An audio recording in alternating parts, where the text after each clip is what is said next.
Assalamualaikum warahmatullahi wabarakatuh. Selamat malam Waalaikumsalam warahmatullahi teman-teman. wabarakatuh. Apalagi selamat malam teman-teman. Thank you sudah menyempatkan waktu untuk tetap produktif di webinar Kodopolitan. Dan kali ini topik yang kita bahas ini sangat penting untuk memang teman-teman yang lebih senang mengenai pengembangan produk. Oke. Sekarang sebelum kita mulai, silakan dicek dulu apakah teman-teman bisa melihat slide-nya, bisa melihat apa yang ditampilkan dan melihat wajah kami. Karena layout-nya pasti chat dan juga ada pematerinya.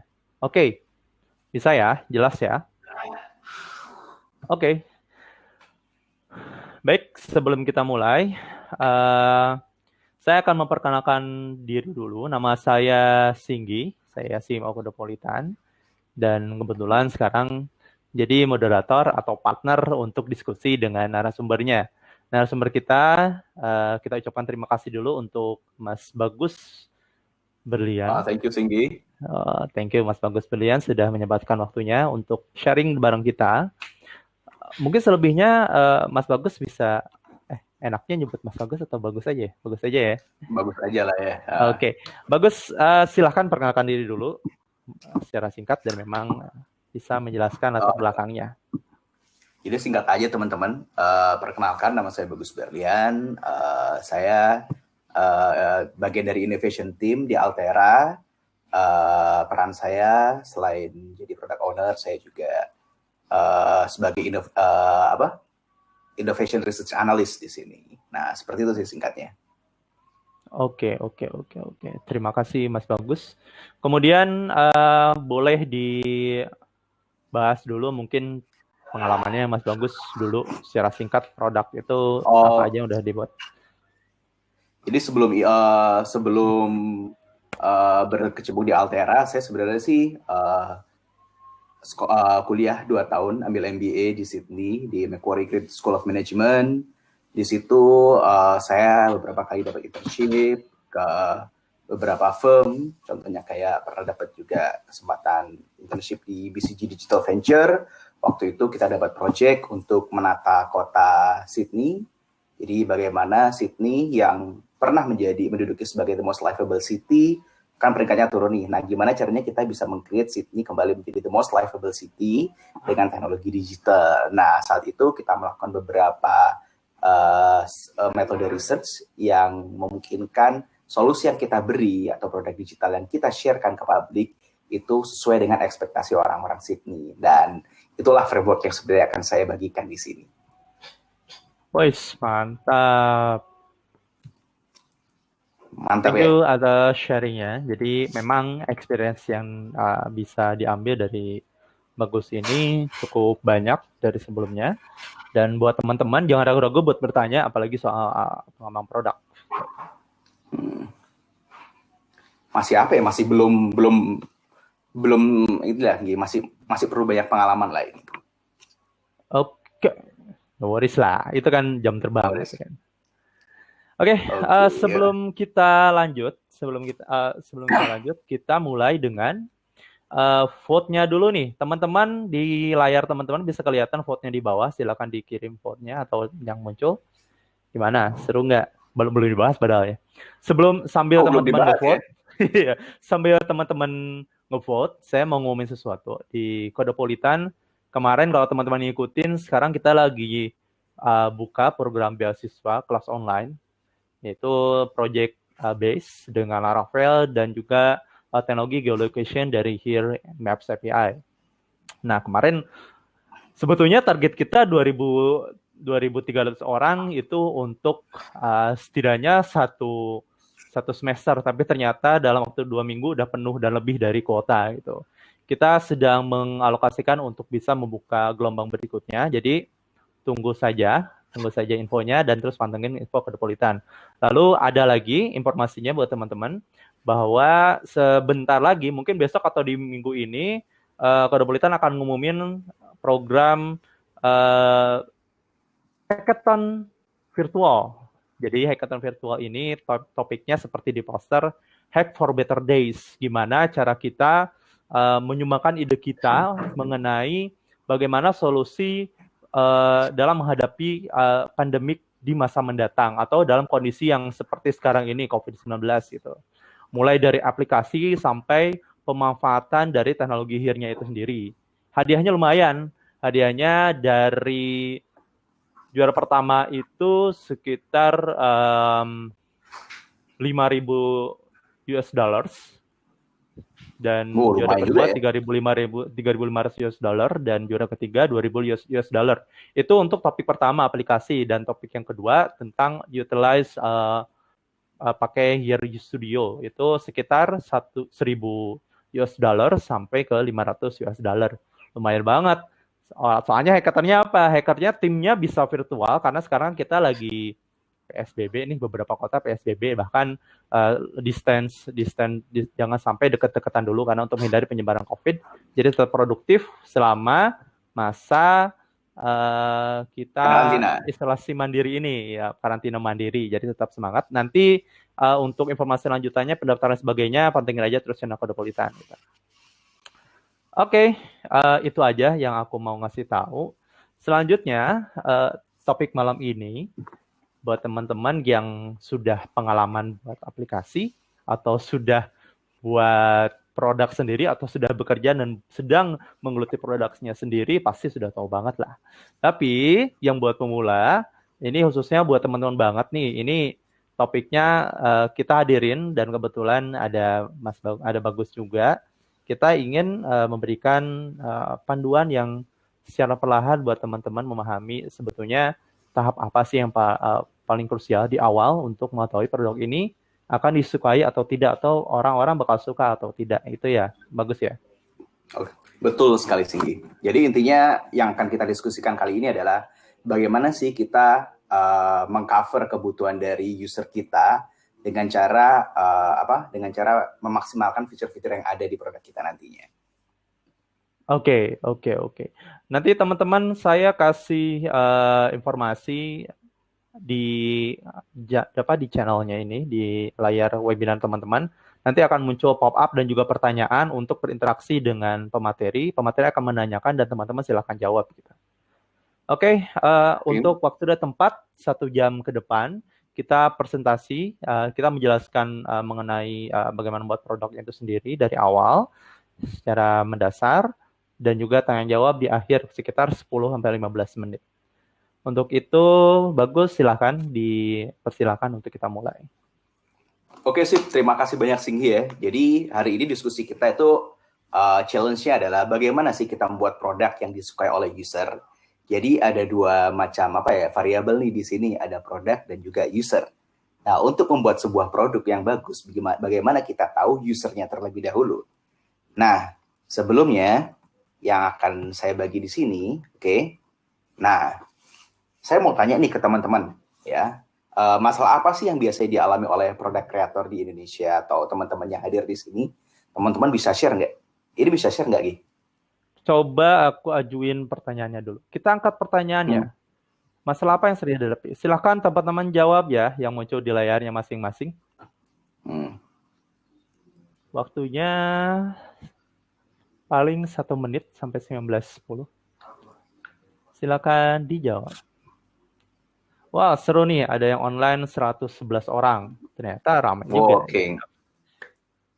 Silakan dijawab di yang layarnya ya. Nanti silakan. Nanti kita akan cek dan dibahas.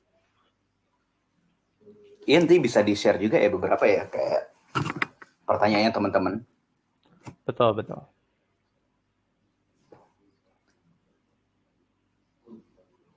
Kita kasih waktu 1 menit. Kalau di tim Kodepolitan sendiri punya tim produk seperti itu nggak?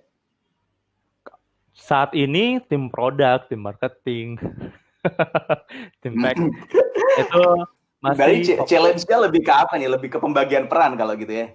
Iya Pak, kita ya jadi entrepreneur lah Pak, segala bisa. Pembagian peran, tapi tetap semua orang punya peran masing-masing yang difokuskan. T-shape. Jadi ada yang general, ada yang shaping-nya ke lebih mendalam gitu. Tapi secara umum ide produk datangnya dari founders. Gitu. Oke, mantap. Dan juga tentunya datangnya dari dari teman-teman pembaca Podopolitan. Oh, Oke, oke. kita info. Ini udah start. Kita tutup ya. Kita Sip. tutup ya. Udah Sip. dapat. Wah, banyak banget nih. Dapat 46 nih. Share result. Silakan dilihat. Oke, detailsnya. Kelihatan nggak detailsnya? Detailsnya coba cek. Tuh. Pertama nih, menyesuaikan kebutuhan antara user dengan kreativitas seorang produk kreator yang terkadang di lapangan terdapat beberapa. Ini gimana maksudnya? Menyesuaikan kebutuhan. Oh, oke.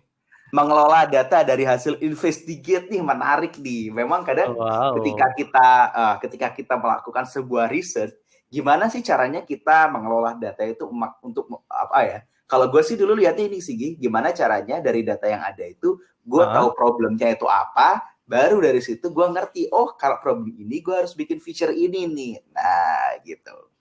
Nah, riset sekali lagi ada nih. Terus habis tidak sesuai keinginan user dengan teknologi zaman sekarang.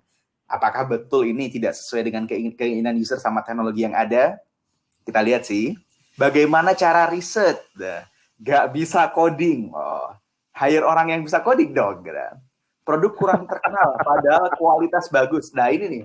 Produk kurang terkenal padahal kualitas bagus gitu. Nah, menarik sih. Emang kalau kualitas bagus udah pasti ada orang yang beli. Nah, bagus tuh definisinya seperti apa gitu. Apakah seperti bagus berlian? Nah, itu nama saya ya. Kebutuhan dari klien kadang membuat bingung. Nah, permasalahan pembuatan OPRD ya, proses ERD. Nggak tahu kondisi pasar dan produk yang dibutuhkan. Jadi konsumen yang sering bingung mau produk apa. Ide yang berubah-berubah. Nah, kalau saya lihat di sini sih kebanyakan kalau pertanyaannya teman-teman kan terkait tentang riset, bagaimana mendefinisikan problem dari riset itu juga. Terus habis itu bagaimana sih nah ini market fit-nya itu marketnya fit atau enggak dan semacamnya. Nah, sebenarnya sih ini problem yang udah kita prediksi sebelumnya. Kemungkinan yang banyak memang di lapangan yang dihadapi oleh produk kreator, utamanya yang pertama kali terjun ke dunia ini, itu memastikan bahwa bagaimana kita melakukan riset, mengelola data, dan kita bisa mendefinisikan problemnya, lalu menerjemahkan ke sebuah story yang selanjutnya akan menjadi produk backlog dan MVP itu sendiri. Nah, untuk itu, di sini kita akan membahas beberapa hal nih, yang sebelum kita nanti akan terjun ke studi kasusnya. Nah, yang pertama adalah kita akan bahas tentang persona, apa itu persona di sini. Yang kedua itu kita ngomong soal customer journey map. Yang ketiga kita ngomong soal value proposition canvas. Dan terakhir kita ngomong MVP. Nah, yang pertama nih, kalau kita ngomong soal persona, apa sih itu persona gitu? Nah, kalau secara harafiah, dalam bahasa Inggris, persona itu kan artinya kan kepribadian, seperti itu. Nah, masalahnya kalau dalam sebuah user experience research, persona itu apa sih sebenarnya? Nah, di sini persona itu sebenarnya adalah karakter fiksi yang dibuat atau yang kita buat untuk memahami perilaku user kita itu seperti apa gitu. Contohnya nih, dulu saya pernah nih di challenge waktu mendefinisikan siapa kira-kira user yang bakal sering pakai aplikasi untuk untuk komunitas orang-orang di Sydney itu untuk agar bisa saling ketemu, mingle satu sama lain kayak gitu ya. Nah, di situ itu kita melakukan riset gitu. Nah, riset yang pertama kita lakukan adalah secara makroekonomi siapa orang yang paling sering pergi ke taman. Nah, kayak gitu. Kita lihat, oh ternyata yang paling sering pergi ke taman adalah ibu-ibu muda dengan anaknya. Nah, itu apakah itu disebut persona? Belum. Itu baru segmen. Nah, persona itu sendiri itu seperti apa? Ketika kita bertemu dengan banyak ibu-ibu muda dengan anak, misalnya ada 20 ibu muda dengan anak, kita interview bareng jadi satu. Misalnya ada yang namanya Julie, ada yang namanya Jessica, ada yang namanya Mirna ya, Kopi Mirna ya, terus habis itu ada yang namanya siapa lagi? Kartika mungkin, ada yang namanya Salwa, ada yang namanya Sriatun atau siapa. Nah, ketika orang-orang wanita ibu-ibu muda itu semua yang dikumpulkan jadi satu, kita interview, dan dari situ kita akan melihat pattern-pattern yang sama. Apa sih kira-kira problem yang sedang mereka hadapi? ketika mereka pergi ke taman, sebenarnya goals dan ekspektasi yang akan mereka capai itu sebenarnya apa. Nah, itu kita kelompokkan menjadi satu, kita bentuk sebuah kepribadian baru, dengan nama yang baru juga. Nah, itulah yang namanya persona. Nah, persona sendiri itu sebenarnya ada dua macam. Ada proto persona sama user persona. Bedanya apa? Kalau proto persona, biasanya setelah kita riset tahu segmennya, kita langsung nih bikin personanya gitu, tanpa perlu interview gitu. Nah, makanya namanya proto atau light persona, persona yang ringan. Tapi kalau user persona, kita harus interview banget. Otomatis kita ngerti langsung, kita bisa berempati langsung, kita bisa merasakan langsung problem user-user kita yang ada di lapangan. Otomatis kualitas dari data yang kita gather di sini pun beda. Nah, ini ada contoh. Kemarin ini saya project terakhir itu bikin assessment terakhir itu bikin sebuah produk untuk pembayaran zakat di sini. Nah, kira-kira kalau kita lihat proses pembayaran zakat online di Indonesia, itu modelnya seperti apa sih? Pasarnya seperti apa? Nah, kita lihat drivernya zakat itu apa sendiri beserta konsumennya. Misal orang yang berkewajiban bayar zakat itu seperti apa? Nah, misalnya itu orang yang hartanya udah mencapai 1 nisab kayak gitu. Nah, kategori 1 nisab itu seberapa? Dan di segmen seperti apa orang-orang yang biasanya punya pendapatan atau harta yang bisa sampai 1 nisab? Oh, ternyata kalangan yang orang-orang usianya sekitar 27 tahun ke atas gitu, sampai umur 50 tahunan. Nah, di sisi lain juga driver apa lagi yang memungkinkan orang itu untuk bisa membayar secara online gitu. Oh, ternyata orang yang harus familiar dengan teknologi digital. Nah, apakah orang-orang di segmen 27 tahun ke atas itu familiar semua dengan pembayaran online? Oh, ternyata enggak juga gitu. Ternyata mentok-mentok yang biasa belanja online mungkin usianya sampai usia 35 tahun kebanyakan. Nah, sampai ke bawah 35 tahun ke bawah sampai anak-anak muda usia SD gitu. Nah, dari situ kan kita bisa lihat irisan. Nah, irisan itu yang disebut segmen. Di antara orang yang punya driver biasa pakai teknologi digital dan siapa yang biasanya yang punya harta biar bisa mencapai 1 nisab untuk bayar zakat. Nah, kita dapat satu segmen itu. Nah, segmen itulah yang kita bikin personanya. Nah, waktu itu saya interview beberapa orang. Nah, muncullah sebuah nama di sini namanya Fauzan Ali. Nah, Fauzan Ali ini sebenarnya hanya tokoh fiksi doang gitu. Kita sendiri yang bikin, kita bikin profilnya, pekerjaannya apa, highlightnya apa, goal expectation-nya apa, pay-nya apa, ketika mau bayar zakat secara online, dan semacamnya.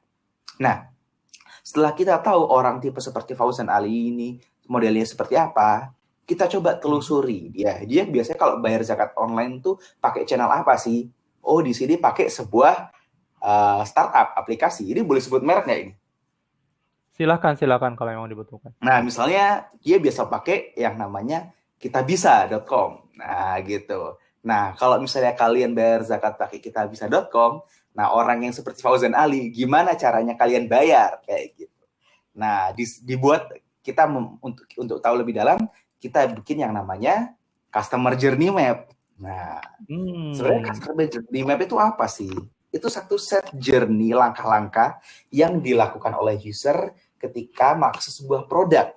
Baik itu mulai dengar tentang produknya, terus membandingkan produknya dengan produk yang lain, terus memutuskan untuk pakai, mengakses produknya, sampai terakhir memberi feedback terhadap produknya. Atau kalau enggak, komplain dan semacamnya kayak gitu. Nah, itu ya. Kita lihat nih search-nya. Contohnya seperti apa? Nih, ada contoh kalau misalnya Fauzan Ali tadi. Nah, di sini kalau teman-teman lihat di sisi paling kiri itu ada stages, customer activity, goals, sama experience. Nah, stages itu apa?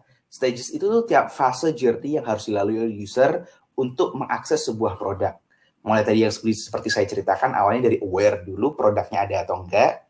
Terus consideration, jadi mempertimbangkan milih pakai produk ini atau pakai yang lainnya. Decision, pakai, oke, mulai download dan semacamnya. Terus habis itu mengakses produk itu, misalnya mulai dari awal membuka aplikasi, terus memilih metode pembayaran memilih icon pembayaran zakat, menghitung zakat dan semacamnya, sampai terakhir akhirnya dia ngasih feedback terhadap produk itu, puas atau enggak kayak gitu. Nah, di sini ada customer activity. Nah, ini yang biasanya kita capture ketika kita menginterview sebuah user, sebuah persona yang sudah kita set. Oh, orang ini tuh kayak personanya kayak gini. kita interview nih dia. Lu kalau misalnya pengen tahu aplikasi pembayaran zakat gimana sih caranya? Oh, gue googling aja gitu. Atau, oh, gue biasanya tanya si ini. Oh, gue sih biasanya direkomendasikan sama temen gue kayak gitu. Nah, dari situ habis itu ngapain gitu. Mulai nih, gue bandingin lah misalnya pakai Kitabisa atau gue bayar di Tokopedia aja ya, atau gue bayar di Ayopop aja ya, atau gue bayar di Spulsa.com aja ya, atau gue bayar di mana Bukalapak aja ya, kayak gitu. Nah, ternyata di antara itu semua, dia memutuskan akhirnya pakai Kitabisa. Dia sign up ke Kitabisa. Terus akhirnya dia install ke Kitabisa. Nah, dari aktivitas itu kita lihat goals-nya apa. Nah, orang yang googling itu sebenarnya carinya apa gitu.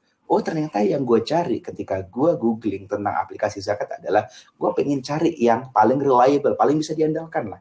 Lah, definisi diandalkan itu seperti apa? Lu tanya lagi gitu.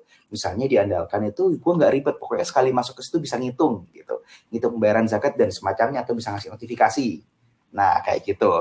Nah, habis itu kalau misalnya ternyata dia dapat info, ada berbagai macam layanan fitur zakat di antara berbagai macam aplikasi itu, dia mulai lihat nih, mana di antara aplikasi zakat itu yang paling gampang digunakan gitu.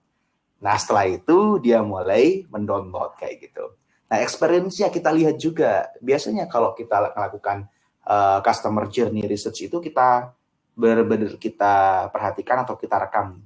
Ketika dia googling atau dia sadar produknya itu, oh ini ya itu emosinya seperti apa, experience-nya seperti apa, apakah dia kalau dilihatin wajahnya datar, oh berarti biasa-biasa aja, ataukah dia ngerasa happy banget, ataukah dia ngerasa sedih, nah itu kita track. Nah, kalau misalnya contohnya nih di sini ketika udah tahu kalau oh download kita itu bisa zakat, oh seneng dia karena dia ada kebutuhan yang tersalurkan di situ. Nah, terus habis itu kita lanjut nih ke customer journey. Ketika dia pakai sebuah aplikasi zakat di situ, di Kitabisa, dia harus melalui berbagai macam fase apa aja di sini. Mulai dari membuka aplikasinya, memilih menu zakat, terus memilih tipe zakatnya apa aja, zakat mal atau profesi, terus habis itu memilih kalkulator zakat. Nah, terus habis itu mulai menghitung, habis itu memilih badan amil mana yang akan dibayarkan, dan terakhir memilih payment method apa yang mau digunakan. Apakah itu bank transfer, ataukah VA, nah, ataukah BRI, BCA, dan semacamnya untuk membayar zakat itu.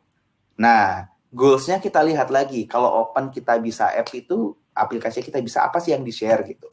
Misal, explore kemungkinan untuk bayar zakat gitu.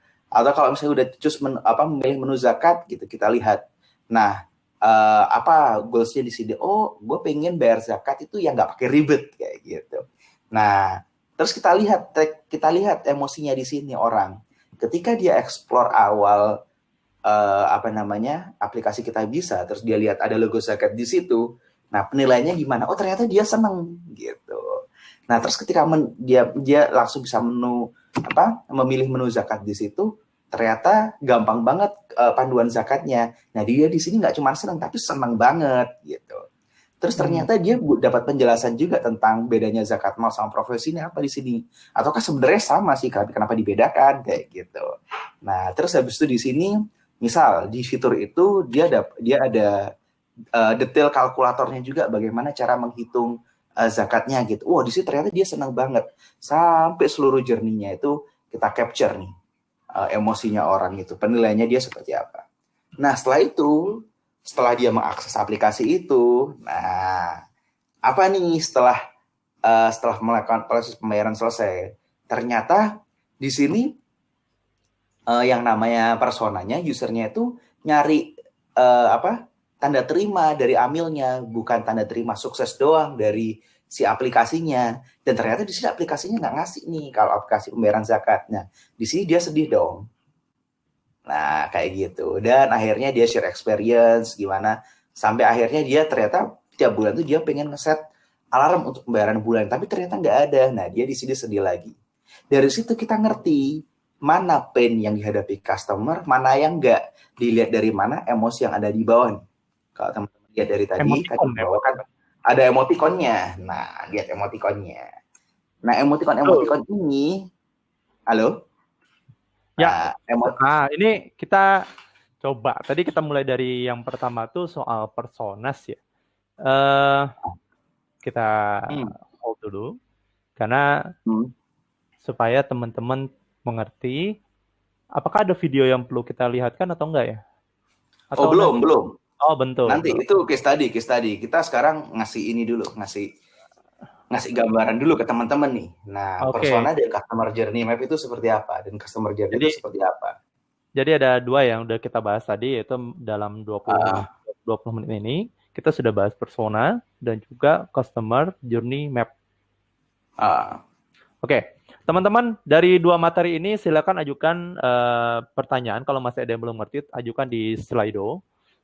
Nanti kita bahas supaya teman-teman bisa keep on track dengan pembahasan karena ada beberapa istilah yang akan dibahas dan ini kalau teman-teman yang kurang familiar karena ini akan sulit untuk dipahami jadi kita coba untuk perlahan menjelaskan ke teman-teman dalam 1 jam ke depan gitu.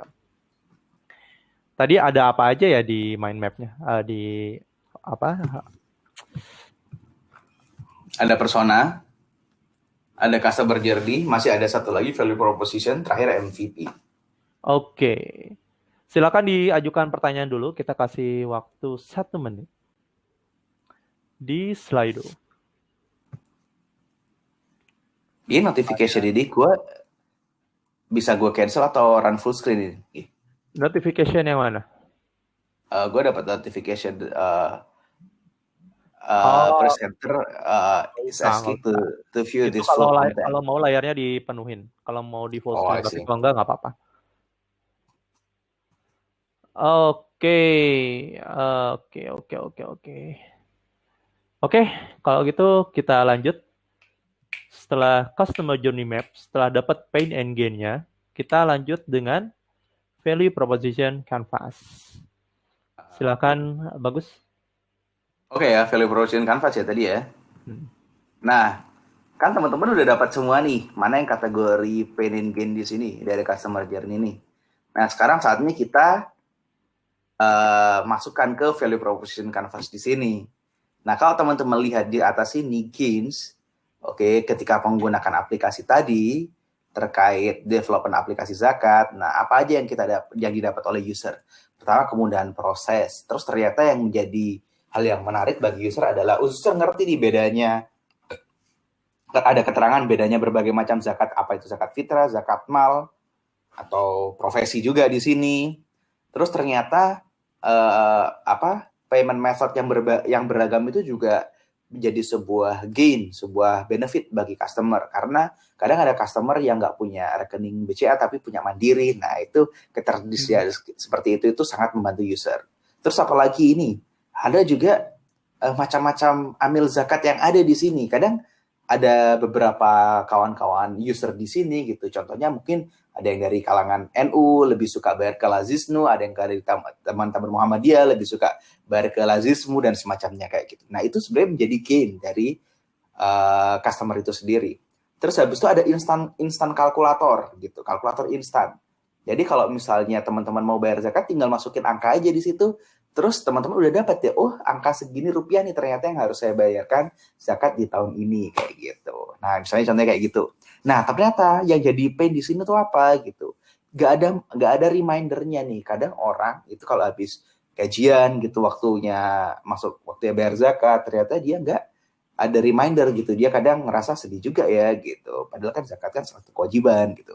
Terus habis itu di sini nggak bisa nih kita caranya ada perhitungan alokasi gaji misalnya, bisa nggak sih kalau misalnya kita ada sekalian kita bisa input kayak tiap bulan habis gajian connect sama bank kita atau dan semacamnya, terus dialokasikan terkoneksi dengan aplikasi itu, kita akhirnya pada setahun terakhir sudah mencapai satu haul itu kewajiban zakat kita berapa. Nah, kayak gitu. Dan juga yang terakhir itu yang menjadi pain di sini adalah tidak ada tanda terima dari amil, karena pembayar zakat ini muzaki ini kadang dia pengen ngerti apakah zakatnya itu udah diterima atau ya oleh yang membutuhkan atau enggak kayak gitu. Nah, dari sini teman-teman kita translatekan ke sebelah kiri.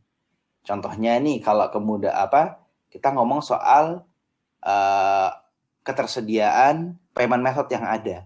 Nah, kita definisikan di sini range of payment methodnya apa aja yang harus ada kayak gitu. Nah, terus instant calculation. di aplikasi. Ini menjadi gain. Berarti kita menjawabnya harus pakai apa? Ada fitur kalkulator zakat yang terintegrasi di satu aplikasi. Jangan sampai ketika ini menjadi sebuah gain, tapi ternyata di aplikasi itu nggak ada. Banyak sekali, misalnya kalau case tadinya ini sekarang ngomong soal zakat gitu ya, ternyata orang yang mau bayar zakat itu harus ngitung manual sendiri atau enggak cari aplikasi lain di luar aplikasi itu sendiri. Nah, itu menjadi sebuah pain nanti akhirnya gitu.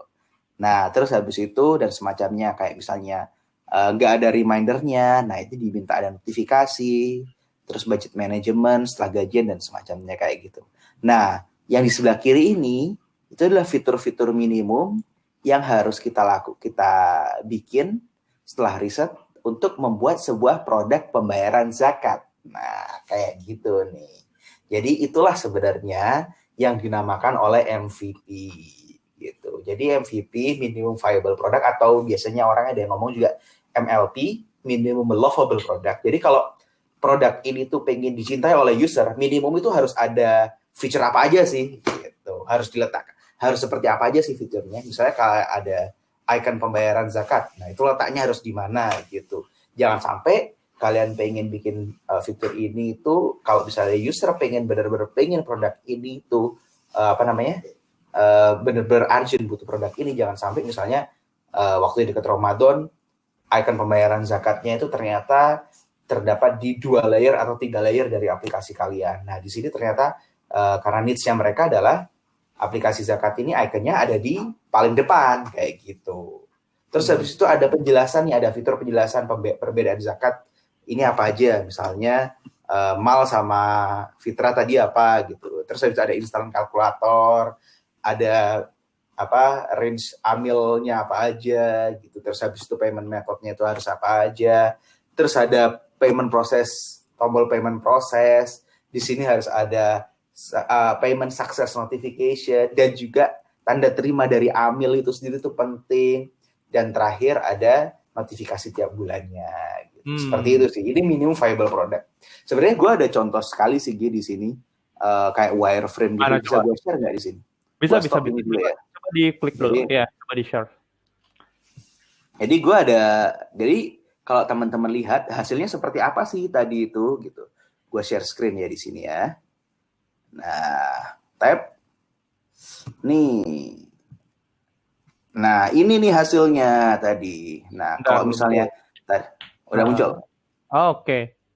Nah, coba jadi kalau misalnya kita bikin sebuah feature pembayaran zakat, nah, karena tadi kan permintaannya feature zakatnya harus di depan.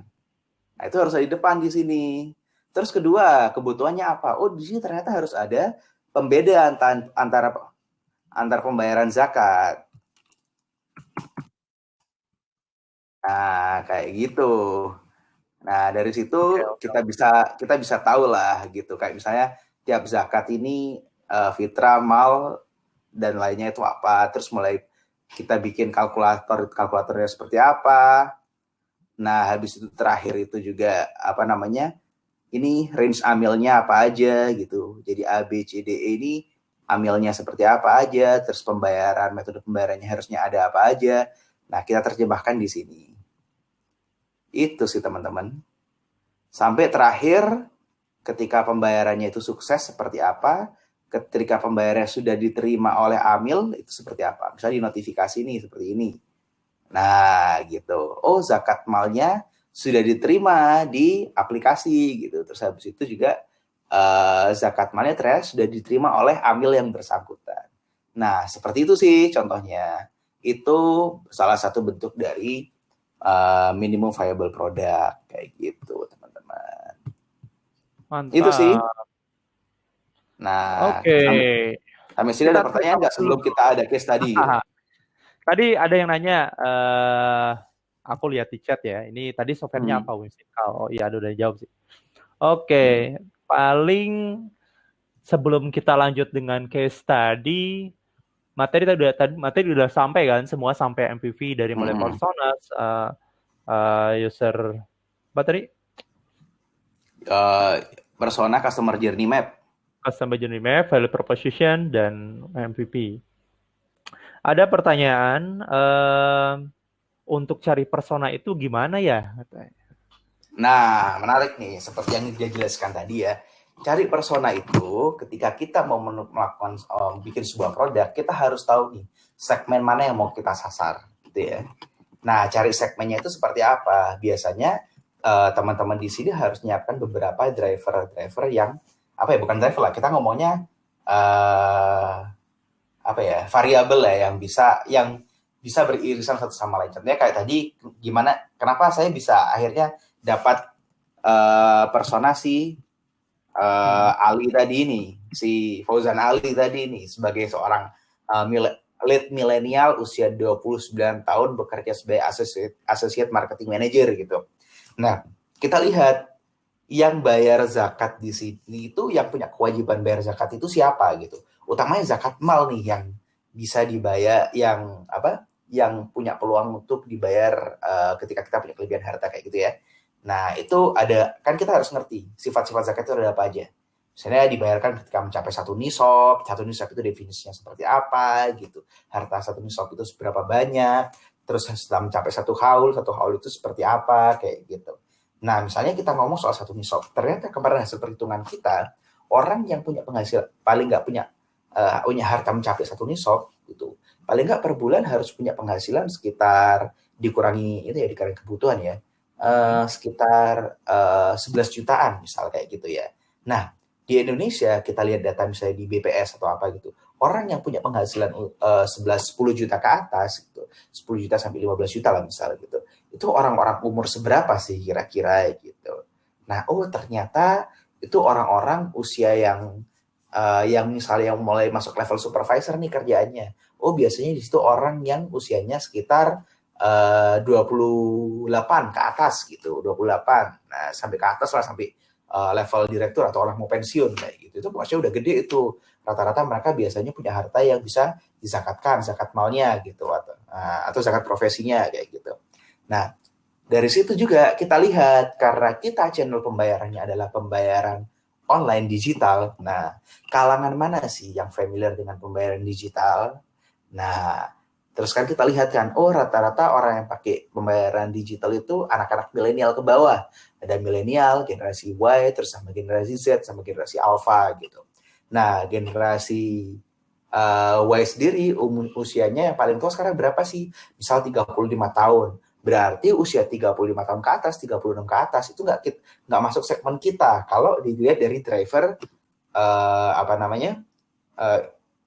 dari driver behavior untuk bayar digital. Tapi kalau dari driver satunya lagi mencapai satu nisab, nah itu masuk. Nah di situ kan ada irisan nih. Mana kalangan yang sebenarnya bisa memenuhi dua driver itu atau dua variabel itu. Nah, ternyata orang-orang lead milenial usia 27 tahun ke atas sampai 35. Jadi ketika kita bikin persona, usahakan orangnya yang kategorinya seperti itu gitu. Nah, itu satu. Nah, secara usia segitu. Kita lihat lagi nih, orang yang biasanya punya penghasilan segitu, itu kerjaannya apa gitu. Paling enggak dia minimal seorang supervisor. Makanya di sini kerjaannya Fauzan Ali adalah associate marketing manager. Nah, seperti itu. Nah, itulah cara kita bikin persona gitu. Jadi, persona ini juga bisa dijadikan kategori kita kalau kita mau interview user. Nah, suatu saat, dan kenapa di sini laki-laki juga gitu. Karena ketika udah berkeluarga yang wajib bayar zakat laki-laki kayak gitu. Jadi emang kan? ternyata mendefinisikan seorang persona itu bukan cuman asal tembak nggak ya, bisa, tapi memang ada landasan yang menentukan. Ada landasannya, harus ada variabel-variabelnya gitu. Kita lihat irisannya mana aja, akhirnya dapat ini. Gitu. Terus bro, ada pertanyaan lagi nih soal kalau nonton persona, customer journey map sampai MVP itu pendekatan yang paling oke itu gimana sih? Misalnya kayak apakah dengan wawancara interview langsung atau pendekatan lainnya yang bisa dilakukan oleh teman-teman nih? Kalau tetap ya dari awal teman-teman itu, karena teman-teman bagaimanapun bikin produk itu kaitannya juga dengan pasar, teman-teman harus pinter, harus juga ngerti gimana caranya membaca kebutuhan, melihat pasar secara makro gitu. Jadi kalau misalnya tadi kayak kita ngomong soal pembayaran zakat nih, siapa drivernya, ada apa aja. Atau kalau kita misalnya ngomong soal tata kota Sydney tadi gitu ya, green space di Sydney gitu. Nah, green space di Sydney itu ada seberapa banyak sih? Misalnya kita bisa memetakan itu. Dan di antara tiap-tiap itu tuh siapa yang paling banyak akses? Itu kita lihat dari helikopter view dulu, dari apa? Dari segi makroekonomi dulu nih. Nah, baru dari situ ketika kita udah tahu usernya siapa, itu biasanya kan kita mulai interview terlebih dahulu kan. Nah, interview ini pun juga sebenarnya ada triknya. Teman-teman usahakan ketika interview, misalnya satu tim nih, ada satu orang produk, ada satu orang UI UX atau designer lah atau apa, dan satu orang engineer. Usahakan semua orang ini terlibat. Karena kenapa? Karena biasanya ada tendensi tersendiri bahwa satu orang itu merasa, oh ini kayaknya yang paling benar gitu. Ada assumption di situ. Jadi kayak misalnya gue sebagai orang bisnis sih, karena ngelihat pasar cuman ya, gue ngomong, oh kayaknya nih target market A ini yang kayaknya paling cocok untuk didefinisikan sebagai persona kita. Karena target market A duitnya banyak. Pasti kalau misalnya beli di tempat kita gitu, wah itu bisa nyumbang banyak duit nih gitu. Nah, sedangkan kalau misalnya orang sisi lain, misalnya orang desainer ngomongnya nggak lihat, oh orang A itu walaupun duitnya banyak tapi dia nggak punya lifestyle ke situ gitu. Nah, ataupun engineer juga kayak gitu. Ataupun kalau di situ ada tim orang psikologi nih. Nah, atau orang psikologi atau orang tata kota. Nah, pentingnya kita ketika melakukan sebuah studi persona, interview dan semacamnya yang terdiri dari orang-orang yang berbeda-beda itu sebenarnya untuk meminimalisir confirmation bias. Apa sih confirmation bias itu? Itu bias ketika satu orang interviewer itu punya tendensi bahwa asumsinya yang paling benar. Nah, sebenarnya ketika kita interview kan sebenarnya kita pengen nyari benang merah.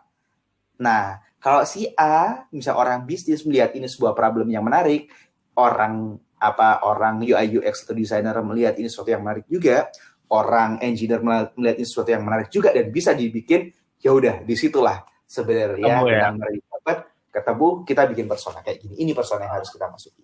Seperti itu. Mantap. Oke, mungkin untuk sesi tanya jawab kita close dulu sini. Kita mulai dengan exercise. Silakan Bung Bagus. Teman-teman silakan teman-teman simak, nanti kita akan share video dan teman-teman mulai exercise gimana teman-teman bisa membuat suatu persona itu sendiri. Kita nyimak dari case study yang ada di video YouTube yang dipilih oleh Bagus. Nah, ini sebenarnya sih gue ada case study menarik tentang morning commuter di Jakarta pagi-pagi. Jadi orang, bayangkan teman-teman di sini pasti yang kebanyakan dari kota besar, Jakarta, Surabaya dan semacamnya, pasti dong punya pengalaman pergi kerja di pagi hari itu kayak gimana hektiknya. Nah, challenge-nya di sini adalah bagaimana kita menciptakan pengalaman bepergian, bikin produk yang memudahkan orang komuter atau orang yang bepergian di pagi hari itu merasa lebih nyaman kayak gitu. Oke, kita lihat videonya terlebih dahulu. Baik, teman-teman coba tadi udah dapat ilmu customer journey map seperti apa nih? Nah, coba diterapkan di sini ya. Silakan diklik layarnya untuk mendengar audionya ya, rekan-rekan. Kita pause dulu, tap to unmute. Sudah di tap to unmute semua, silakan kita dengarkan dan simak dari awal. Ini exercise dulu teman-teman. So this is Bekasi, one of the satellite cities around Jakarta. As you can see, this is a Monday morning and the traffic congestion has already started. It looks pretty bad here, but we'll find out what it's like to travel from Bekasi to central Jakarta using public transportation.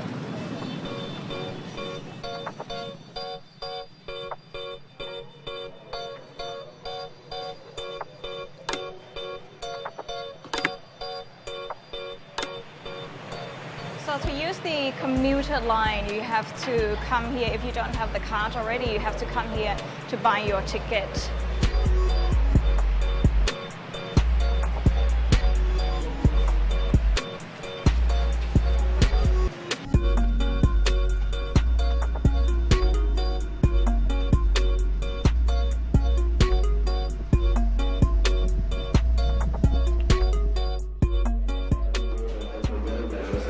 We'll transit to Jawang Station, and from there will take the bus to a university where I have a meeting.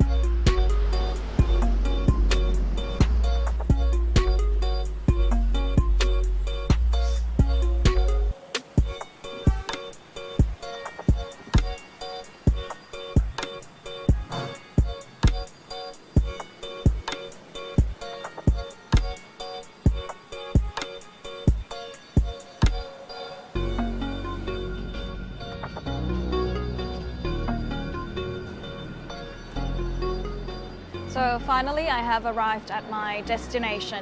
The whole journey from Bekasi to West Jakarta, starting about 7:30 a.m., took roughly 2 hours and a half. And that's how much time many people working in the capital have to spend every single morning. Wow. Wah, teman-teman udah ini ya, paling nggak udah dapat gambaran ya. Kayak tadi ada problem apa aja di situ ya. Tapi juga ada gain apa aja di situ. Nah, sekarang kita coba latihan.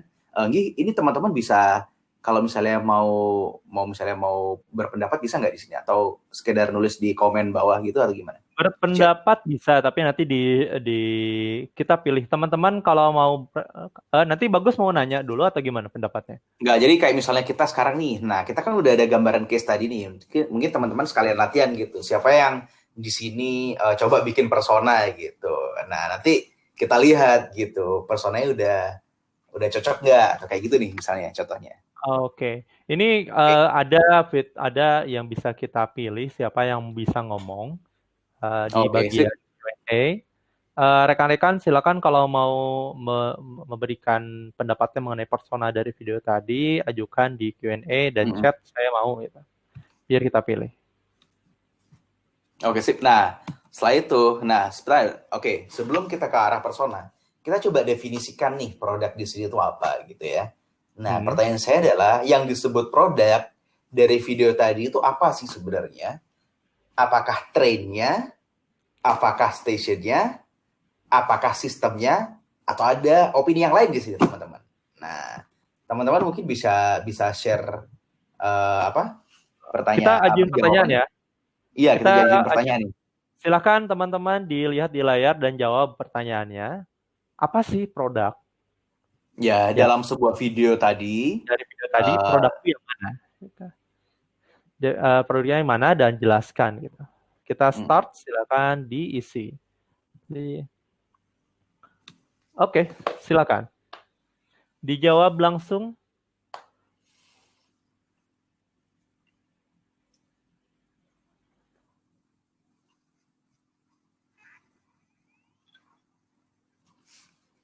Satu menit ini ya. Ya, kita kasih sampai 19:49. Jawabnya di pertanyaan di layar ya, bukan di komentar. Silahkan, udah ada 23 jawaban. Kita lihat.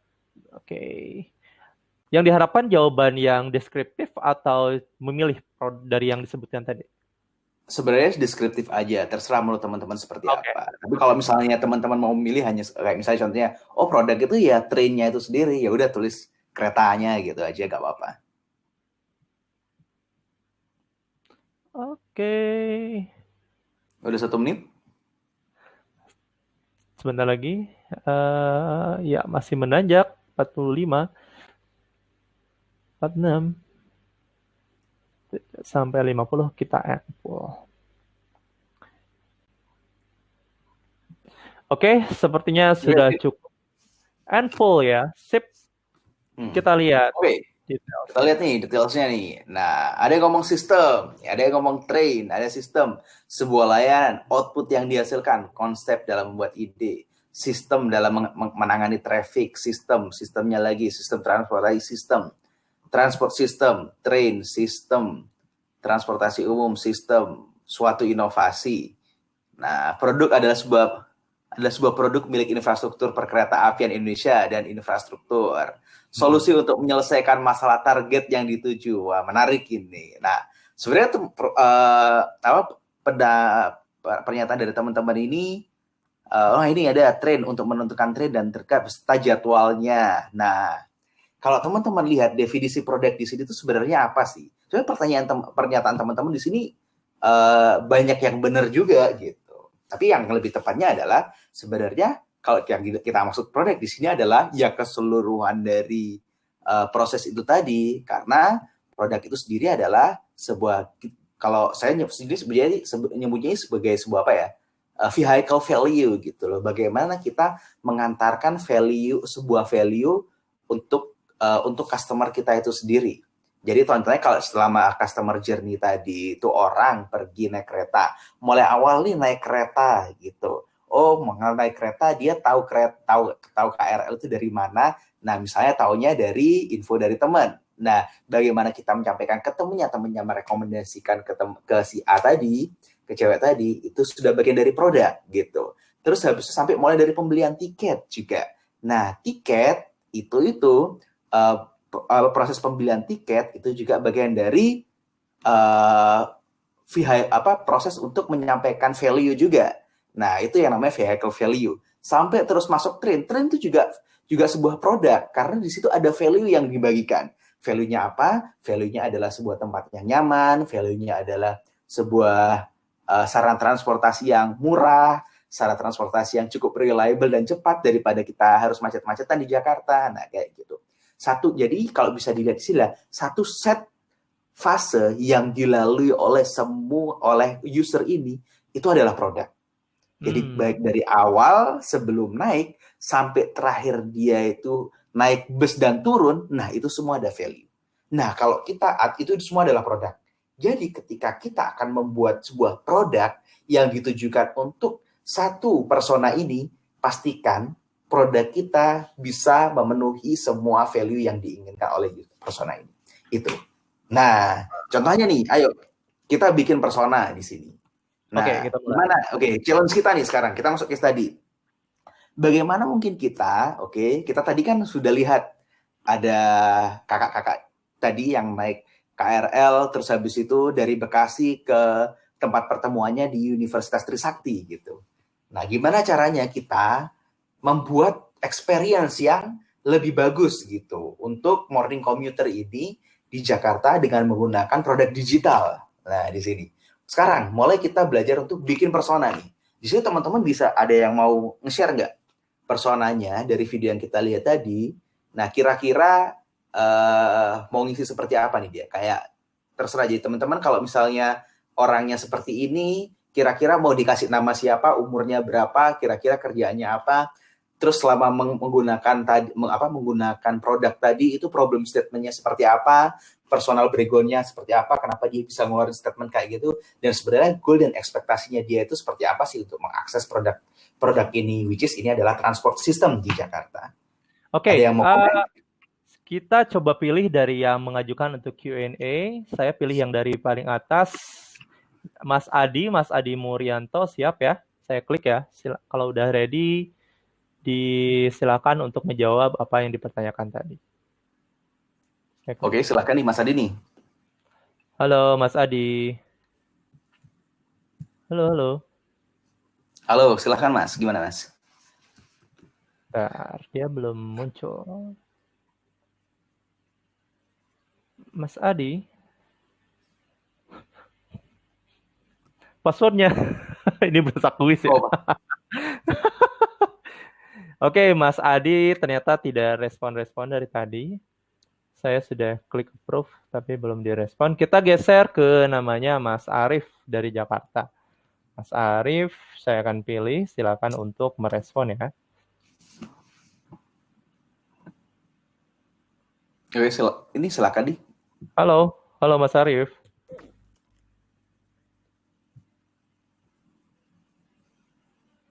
Halo Mas Arif. Sudah on? Coba dinyalakan dulu, approve dulu untuk bisa suaranya keluar. Ternyata tidak jadi. Kita geser lagi. Silakan Adi Yang Adi tadi masih muncul lagi ya. Coba kita cek ya. Kalau nggak ada juga, paling kita lanjut di chat. Kita tunggu sebentar lagi. Oh, ini Arif nih nggak lagi ngetik nih. Oh, masa di mana? Di bawah ya. Di chat ya. Teddy Hidayat silakan ajukan untuk Q&A kalau mau jawab ya. Oke, nggak apa-apa Mas Arif.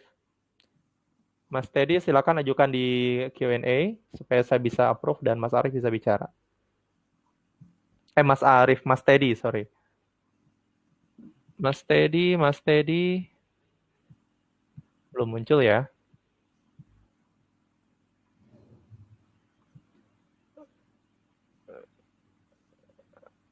Oke, Teddy belum muncul. Kita pilih Gani nih, Mas Gani dari Mojokerto. Halo Mas Gani, Mas Adi. Mas Adi sudah masuk? Halo Mas Adi. Silakan kalau mau jawab dari case tadi. Oh, hilang lagi. Mas Yudi satu lagi ya, Mas Yudi. Ini kita udah deh. Mas Yudi, silakan di approve. Irwan Jakarta. Halo Mas Yudi.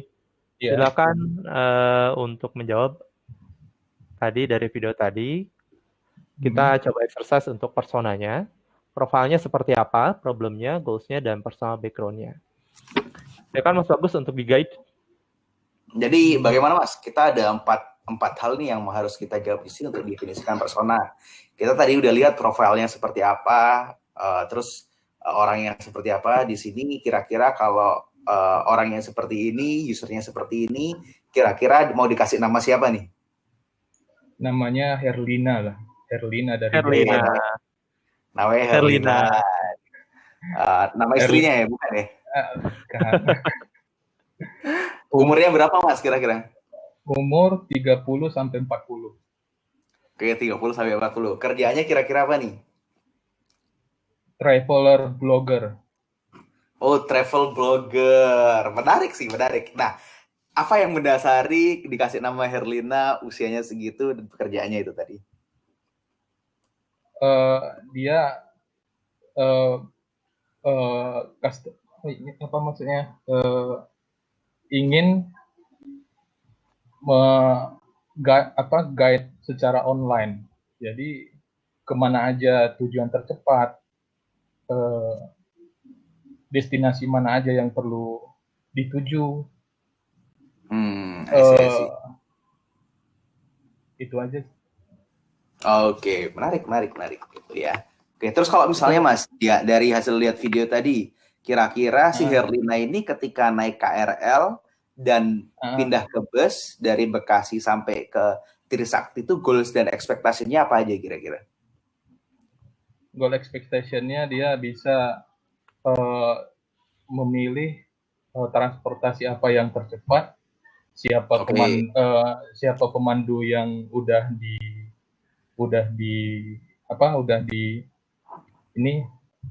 pemandu personalnya.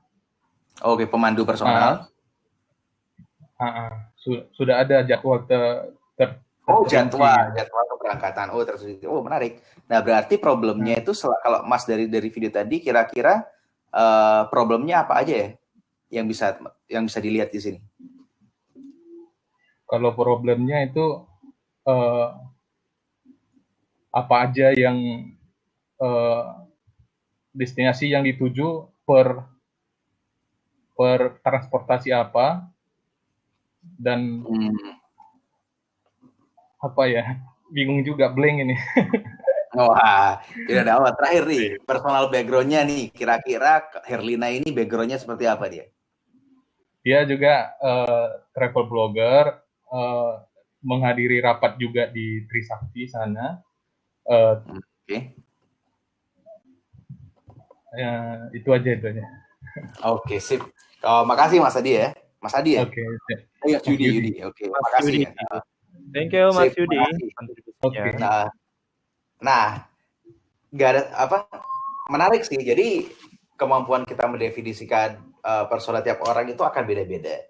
Jadi contohnya nih Mas Yudi mendefinisikan si orang ini sebagai Herlina, usianya 30 sampai 40 tahun gitu. kerjaannya adalah travel blogger gitu. Goal ekspektasinya sampai Trisakti gitu. Dia cari cari kendaraan yang paling cepat dan ngerti jadwalnya gitu. Problemnya adalah di sini tadi banyak kendaraannya itu nggak ngerti jadwalnya, terus ketika sampai di stasiun harus naik platform kemana dan semacamnya.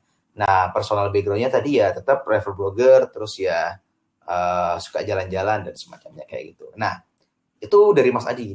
Dari saya juga ada nih sebenarnya yang mendefinisikan persona gitu. Nah, ternyata di sini saya kasih nama Jessica. Usianya 30 tahun. Dia pengajar muda gitu. Nah, pengajar muda di mana? Mungkin dari Surabaya kayak gitu, dari kampus di Surabaya. Nah, goal ekspektasinya adalah di sini dia pengen menggunakan transportasi umum yang nyaman, dapat diandalkan dan tepat waktu. Nah, terus habis itu apa lagi? Dia pengen beli kereta yang pembelian tiket kereta yang cepat, utamanya di jam sibuk. Tadi kan dia lihat ngantri panjang tuh dan ribet gitu. Terus mendapatkan informasi. Yes. Di layarnya di kamu muncul nggak gambarnya? Jawabannya. Apa? Muncul sih di sini. Oke, teman-teman muncul nggak? Di saya nggak muncul soalnya, jadinya masih yang putih. Tulisannya belum. Oh, muncul ya? Oke, berarti di saya doang. Nah, contohnya ini ya. Terus habis itu problem set-nya apa? KRL di Jakarta itu rutenya membingungkan, mulai dari jadwal keberangkatan, tiket pembelian, rute, dan platform mana yang harus dinaiki. Personal background-nya di sini adalah misalnya Jessica ini, dia pengajar muda di Universitas Trisakti, masuk ke manajemen, asal Surabaya.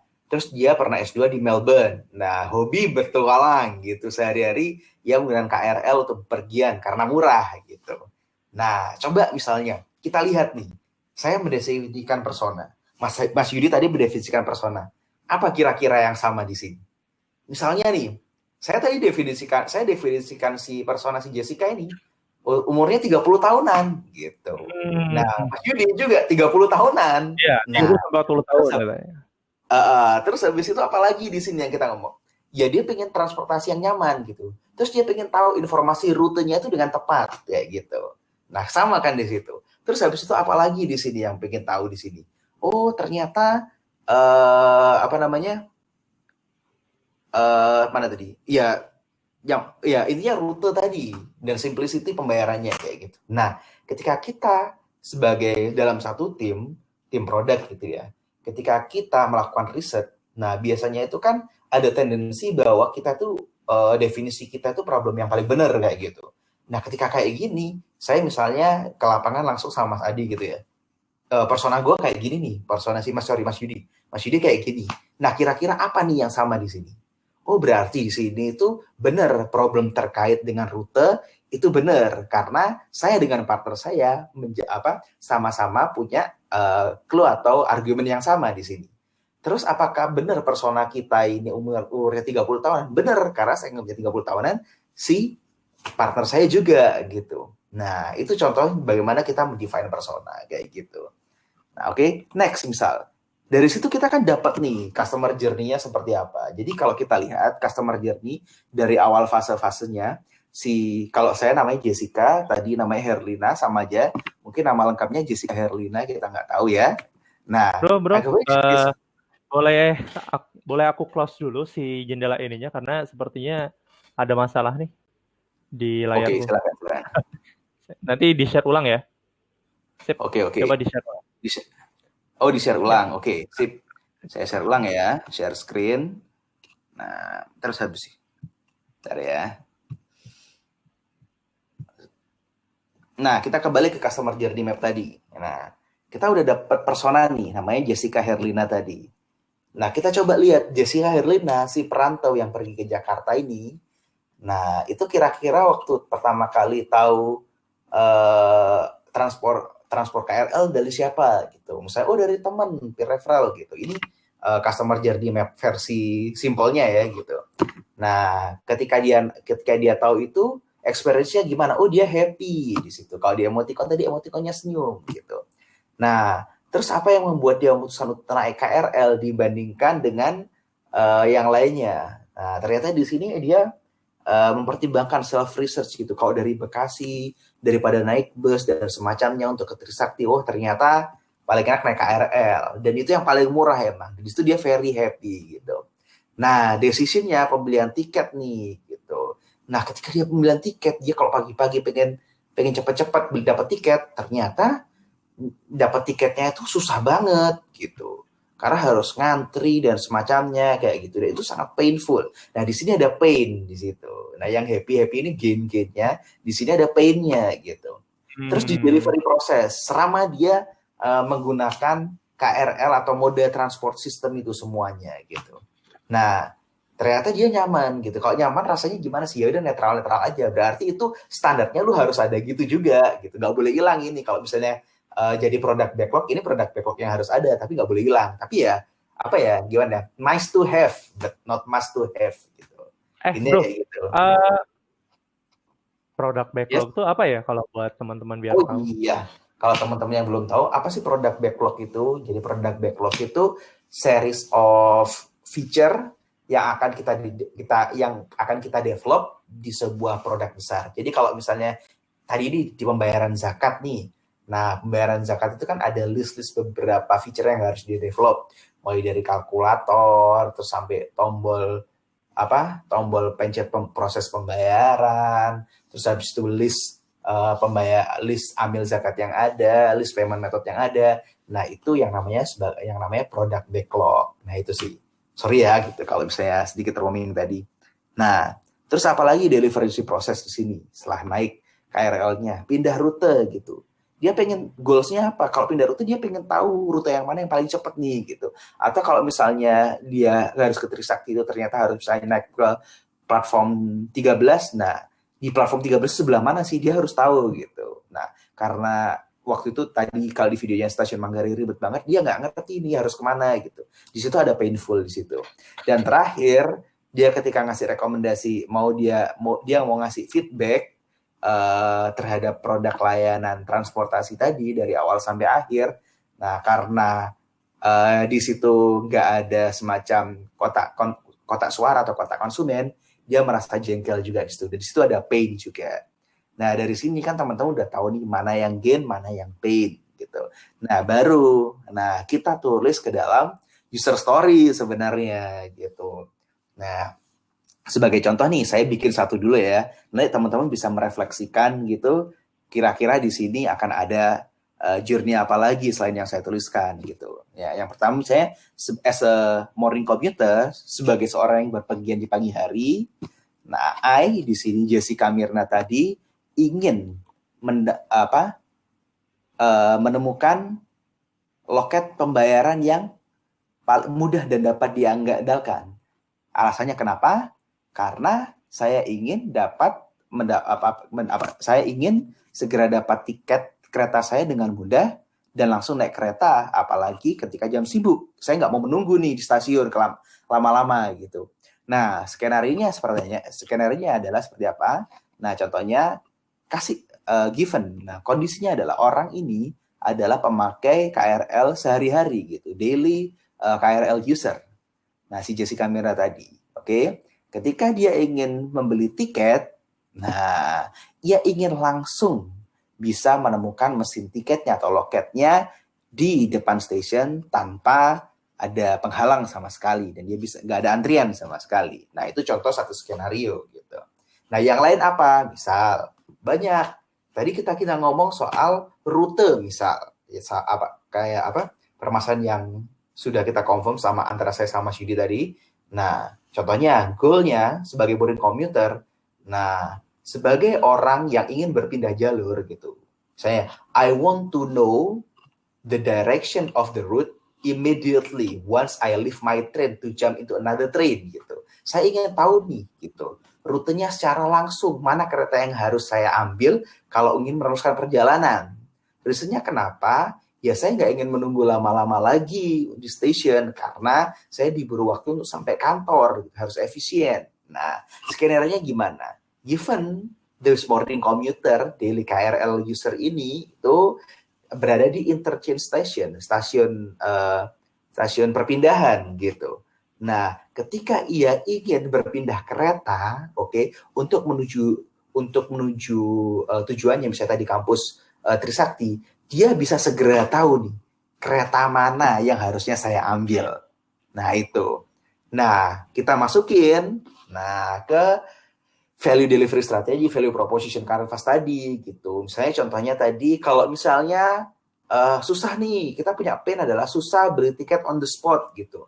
Berarti cara jawabnya gimana? Ya harus ada online ticket purchasing. Misalnya kita jawab dengan fitur pembelian tiket online di aplikasi kita. Nah, terus kalau kita dapat gain-nya di sini adalah KRL itu murah gitu. Nah, biar lebih murah lagi, lebih puas lagi akan kemurahannya gimana daripada value murah ini nggak bisa didapat karena ngantri tadi mau beli tiket, mending bisa top up pembelian tiket online dan langsung bisa bayar lewat HP atau HP-nya ditapkan ke mesin masuk ke KRL itu. Misal contohnya kayak gitu.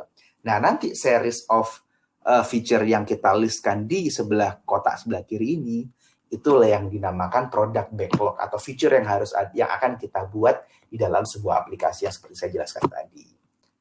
Gitu sih. Jadi kalau dari dua permasalahan ini kita dapat berapa macam product backlog nih, dapat berapa macam list feature nih yang harus ada di aplikasi kita nanti kalau misalnya kita mau bikin sebuah aplikasi untuk KRL gitu, aplikasi pengguna KRL. Oh, pertama harus ada pembelian tiket online gitu.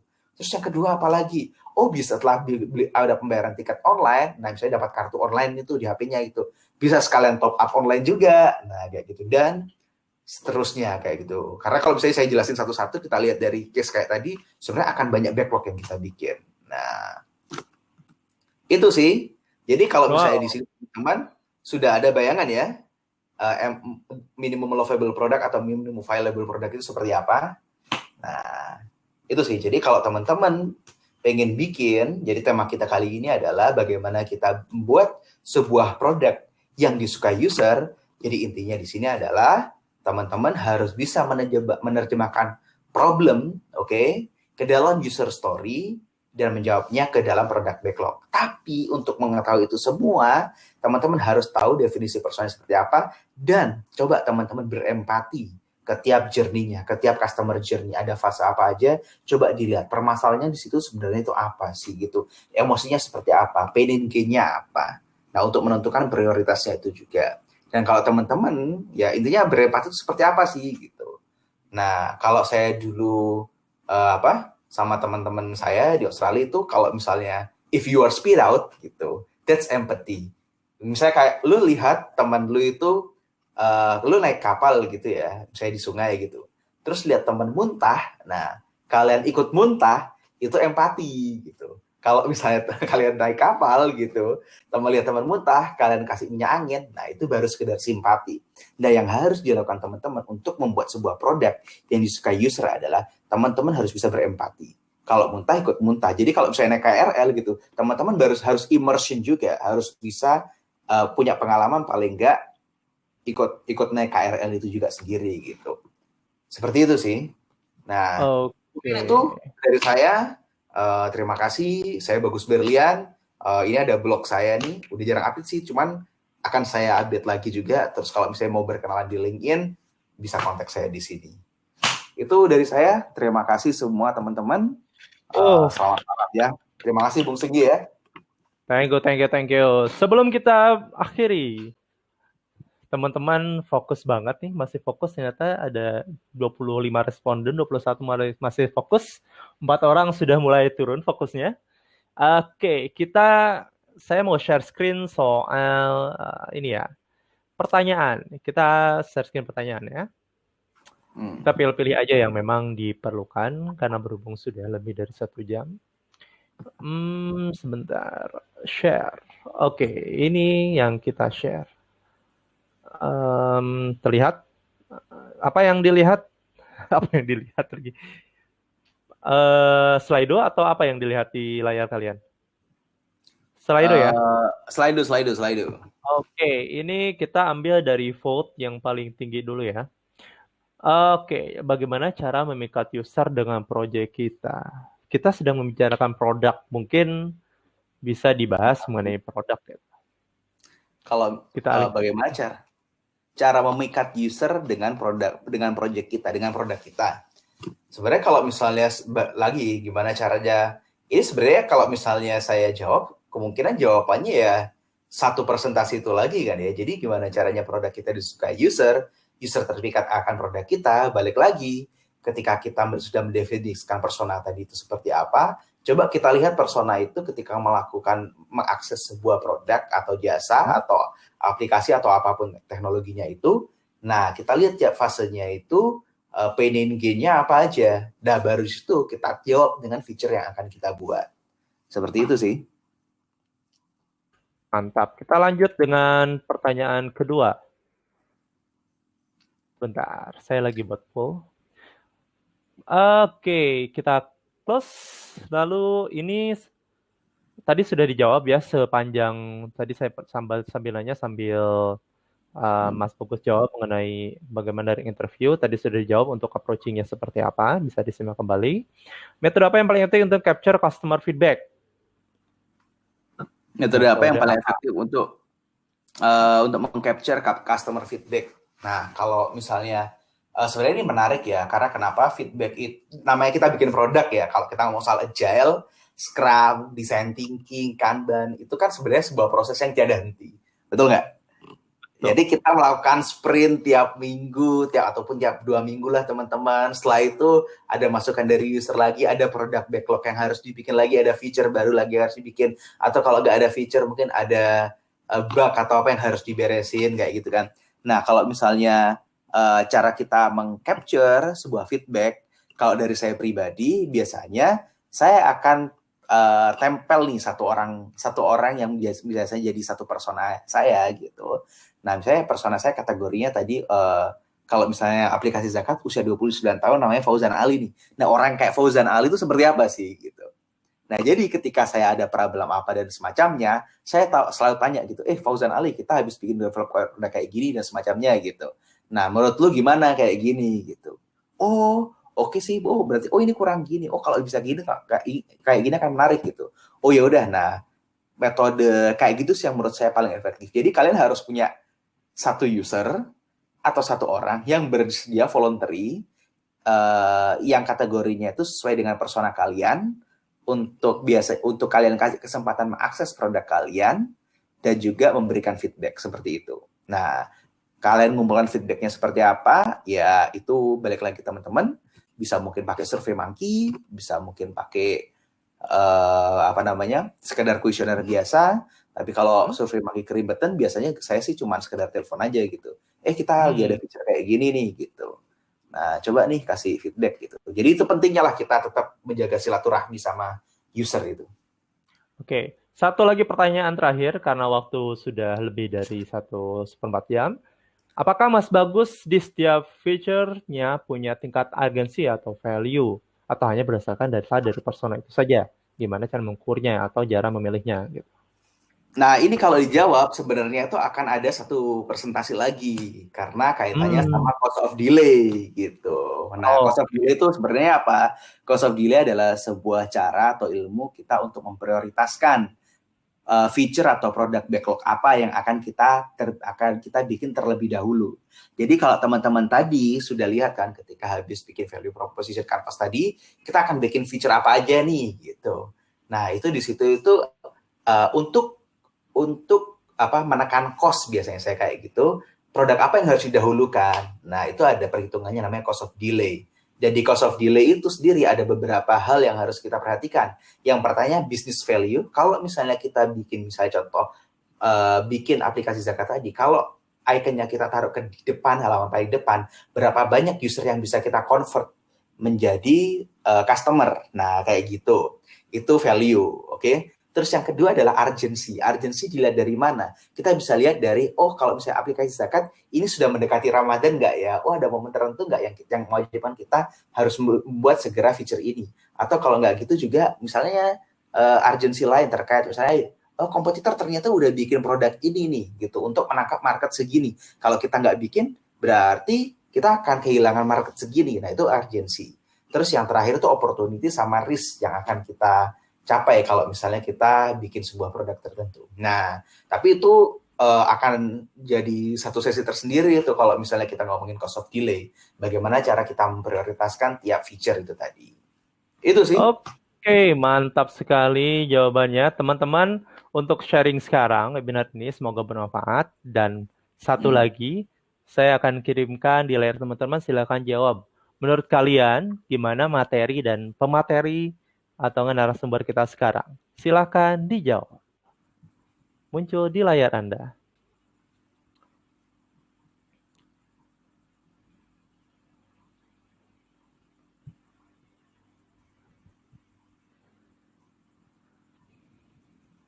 Wow. Terus, ya.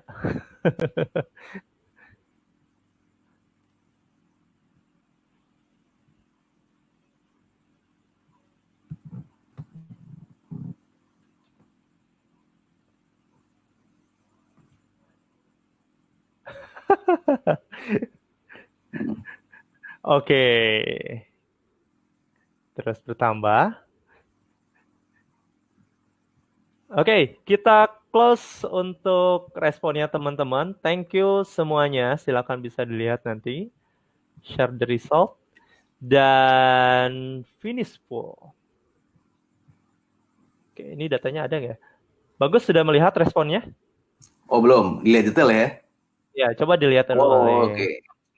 Wah, terima kasih Takutnya ini materinya. nggak kesimpan nantinya. Takutnya nggak kesimpan hasilnya. Udah kesimpan. Ya, materinya mantap. Terima kasih. Nah. Oh, katanya terlalu serius kita, Nggi. Selingin humor. Ya, oke, siap. Ini emang background saya kurang humor gimana ini? Wah. Siap. Keren, bijak, tapi dia gemuk nih. Waduh, saya harus diet nih kayaknya. Enggak, ini efek kamera sebetulnya kan. Oke. Mantap. Jadi overall mereka sangat puas dengan materinya. Yes. Saya mau juga ini untuk pemula bisa sedikit diturunkan bahasanya, siap. Oke, feedback yang menarik. Oke, kalau gitu kita finish and close pool. Kita back to me. Sorry. Expand video. Mana? Sorry lagi. Expand video. Oke, teman-teman, untuk webinar malam ini kita cukupkan sekian. Thank you atas partisipasi teman-teman semua. Semoga webinar berikutnya minggu depan teman-teman bisa ikut lagi. Dan mengenai pengumuman yang tadi soal beasiswa kelas online dari Kodepolitan dan juga program hackathon virtual Asia Pasifik levelnya. Nanti silakan ikutin terus beritanya di Kodepolitan dan juga di sosial media Kodepolitan. Jadi thank you buat Bagus, thank you buat Mas Yudi tadi. Kita bicarakan di belakang layar apakah ada yang akan kita berikan untuk Mas Yudi atau tidak. Thank you Bagus. Terima kasih semuanya ya. Terima kasih teman-teman. Terima kasih Singgi ya. Yuk, salam ya. Assalamualaikum. Waalaikumsalam warahmatullahi wabarakatuh.